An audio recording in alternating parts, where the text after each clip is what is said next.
Olá, caros alunos e alunas, vamos dando continuidade aos nossos estudos dos recursos, né? Nossa primeira é o momento de encontro com os recursos, com pressupostos e depois os efeitos dos recursos, né? E eu falei no nosso outro encontro, nossa outra oportunidade, que os recursos obedecem a alguns pressupostos, necessariamente, pressupostos do primeiro, a previsibilidade legal do recurso, óbvio, princípio da legalidade, Estado democrático de direito, aquilo que tanto lutamos. Depois falamos sobre as formalidades de cada um deles, os que devem ser interpostos por petição, obrigatoriamente, os que podem ser feitos por termo ou petição.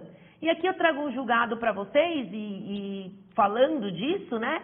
E aqui fala o seguinte: se eu posso propor, diz o 578, né? Aqui, vamos lá colocar a canetinha, vamos voltar. Se eu posso propor, o recurso com base nos termos, também admite o Ministério Público que ele seja proposto com base em cota nos autos. Deixa eu achar aqui para vocês, cota. O que é cota? Olha, eu manifesto aqui interesse de recorrer da absolvição por tais e tais e tais motivos. Então, veja, essa é uma discussão em que no processo penal, diferente dos outros, não confundam, a mera, ou basta, não vamos dizer a mera, mas basta, a resignação da parte vencida, com a assinatura ali de que eu quero recorrer, para que aquele recurso seja admitido e seja, então, analisado, né? Isso é bastante importante que avaliemos.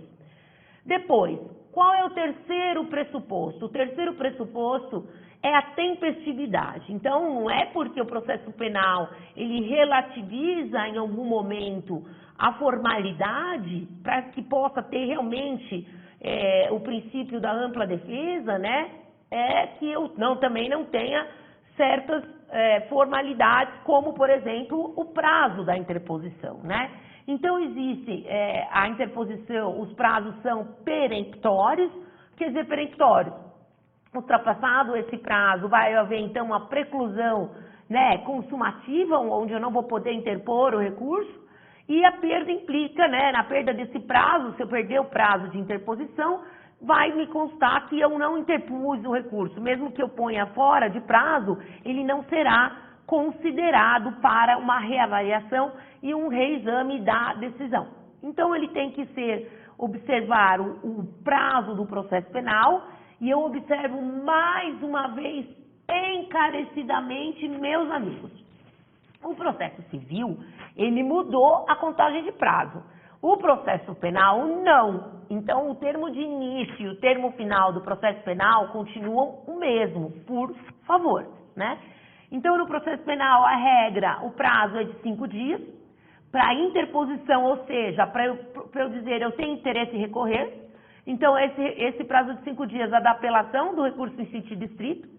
E há outros prazos, por exemplo, os embargos, o prazo é de 2 dias. A carta testemunhável, ao invés de ser 2 dias, é 48 horas. Os embargos infringentes, 10 dias. E o recurso especial e extraordinário, 15 dias, né? Para revisão criminal, observe, e para o habeas corpus, aqui eu posso negritar com vocês, a revisão e o habeas corpus, em razão das características, não há prazo para interposição. A gente sabe que no processo civil a rescisória tem prazo, mas a revisão criminal não tem. E o que eu quero que observem esse prazo aqui é para manifestar, pessoal, é para dizer, olha, eu quero recorrer, porque depois é aberto um novo prazo para a juntada de razões.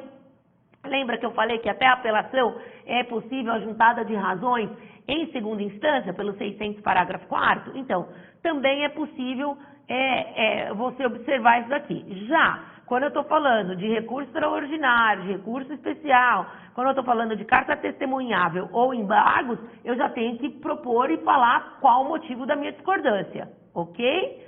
Só a apelação que admite essa coisa. E também o prazo para interposição das razões do recurso em sentido estrito. Aqui no processo penal, o que eu pedi que observem é que não se computa, diferente do processo civil, o dia da intimação, também o processo civil também não conta, mas inclui-se a data do vencimento. Então, observa-se o 798, parágrafo 1º. Não tem nada de contar dia útil e essas coisas, né? Como o processo civil trouxe agora. Então, se a intimação for feita numa sexta-feira ou véspera de feriado, será início no primeiro dia útil subsequente. Se cair no final de semana, prorroga-se para o primeiro dia útil subsequente. Quando eu tenho o recesso, que é aquele recesso de final de ano, que todos sabem, que vai do 20 de dezembro a 6 de janeiro, a gente fica com esses prazos, então, suspensos, né? Essas são observações de ordem formal, mas que devem ser sempre lembradas, porque, assim, eu acho que um dos piores defeitos, né? A gente brinca, não, é sempre sempre propor o recurso um dia antes. Ainda mais agora que a gente mexe com tecnologia e a gente põe isso virtual, né? A gente põe isso no sistema eletrônico, então propõe um dia antes. Pode ser no final do dia, mas um dia antes, porque vai que o sistema no dia não funcione, vai que a culpa seja sua, vai que o computador quebre, né? Então eu falava que os escritórios sempre têm que trabalhar com D2, D1, e aí os prazos ficam pequenos, né? Quando, senhores, o prazo é do Ministério Público, houve uma discussão enorme. Por quê? Porque o Ministério Público, ele falava o seguinte, eu recebo fisicamente, né? Eu recebo o processo. Ok, tá lá fisicamente, mas eu não analisei o processo. Então começa a contar do momento em que eu pego esse processo.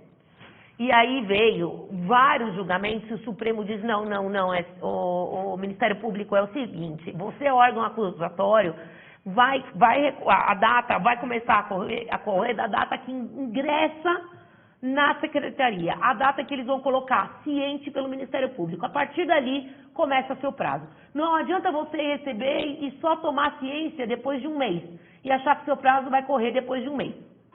Mas isso foi uma questão que chegou, assim, ao Supremo, porque o Ministério Público alegava excesso de trabalho, que não conseguia, então, dar conta de tantos recursos, daí, então, por isso ele fazia conforme ele mesmo recebesse. Mas isso já foi julgado e os senhores têm que observar que, então, é da data que chega na Secretaria do Ministério Público, ok? A última observação quanto à tempestividade, e não é menos importante, né? Que acontece? De uma sentença, devem ser intimados, vejam como é diferente do processo civil, que foi no DO, beleza? Eles vão ser intimados da decisão da sentença. O prazo começa a correr da última intimação. Então, eu estou com o réu preso, eu vou intimar o réu lá no presídio de Pinheiros, no cadeião de Pinheiros. E o advogado eu vou intimar, enfim, no escritório. Quando começa a correr o prazo da última intimação? Quem intimei por último, o advogado ou o preso? Eu não sei, vai estar no processo, né? Então é da última intimação. E caso tenha sido determinada, porque, por exemplo, pode o acusado estar foragido. Por edital, correrá também do último ato, né? A intimação do defensor, o último dia do edital, né? Porque eu posso ter um réu que não se encontre, né?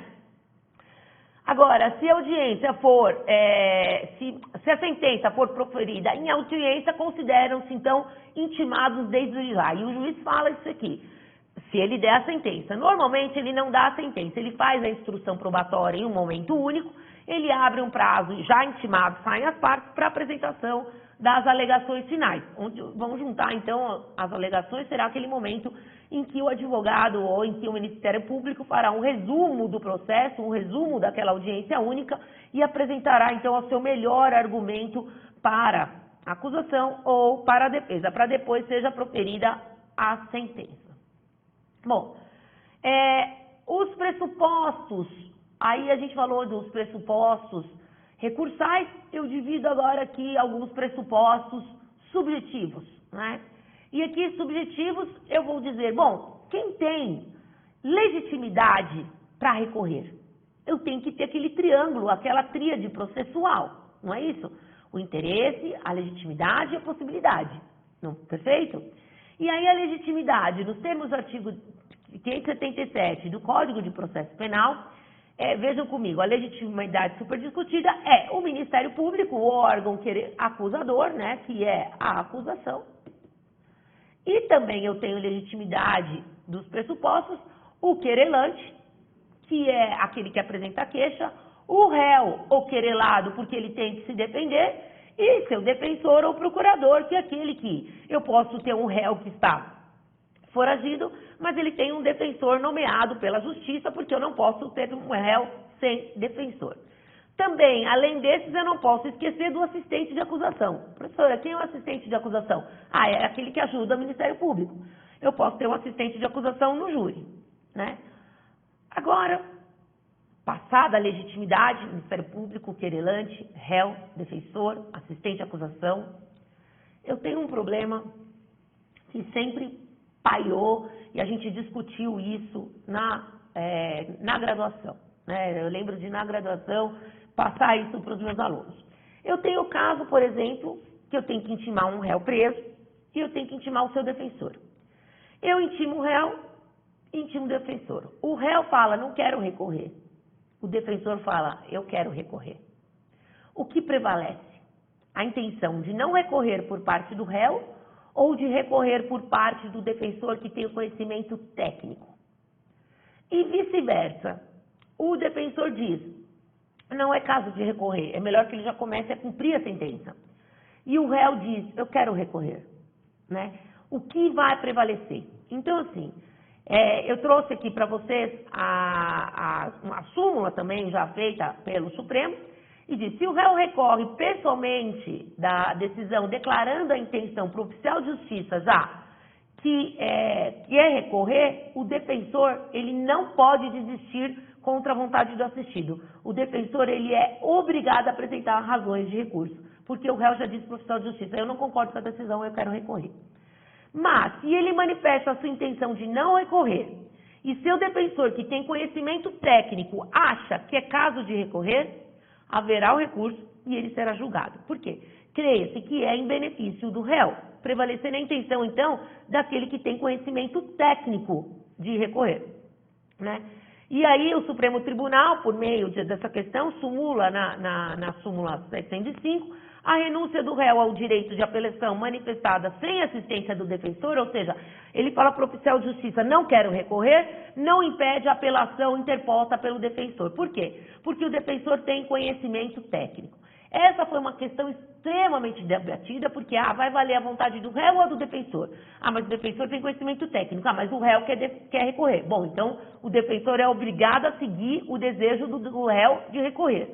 Se o réu diz, não quero recorrer, o condenado diz, não quero recorrer, mas não está assistido por um defensor, e na hora que o defensor é intimado, o defensor diz, não, é caso de recurso, vai prevalecer o recurso, né? Porque a gente sempre vai prevalecer em favor do réu, em favor da possibilidade de melhora da situação do réu.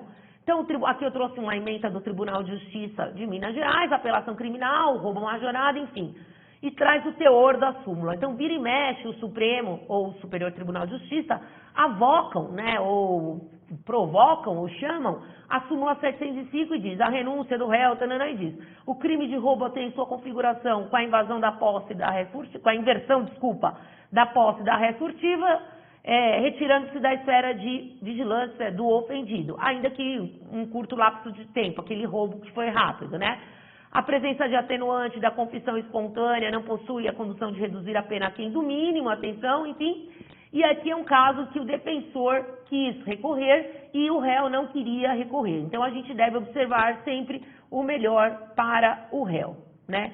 Essa foi a decisão do Tribunal de Justiça, essa é a decisão majoritária, esse é o acompanhamento de todos os tribunais superiores, que prevalece a defesa, seja a defesa leiga por parte do réu, que não sabe, mas manifesta o interesse e o defensor é obrigado a juntar razões, seja a defesa técnica por parte do defensor, que entendendo das condições, acha que aquele então é a melhor saída e a melhor solução para o réu. O tribunal vai sempre avalizar, vai sempre analisar e vai sempre priorizar esse duplo grau de jurisdição garantido pela Constituição. Então, no próximo módulo, nós vamos continuar com o estudo dos pressupostos e entraremos nos efeitos, né? Os efeitos suspensivos, o efeito regressivo, o efeito devolutivo, né? E o efeito extensivo. A gente vai falar sobre os efeitos regressivos, a gente vai falar sobre esses efeitos do recurso, tá? Eu agradeço até agora e vamos para o nosso próximo encontro. Obrigada!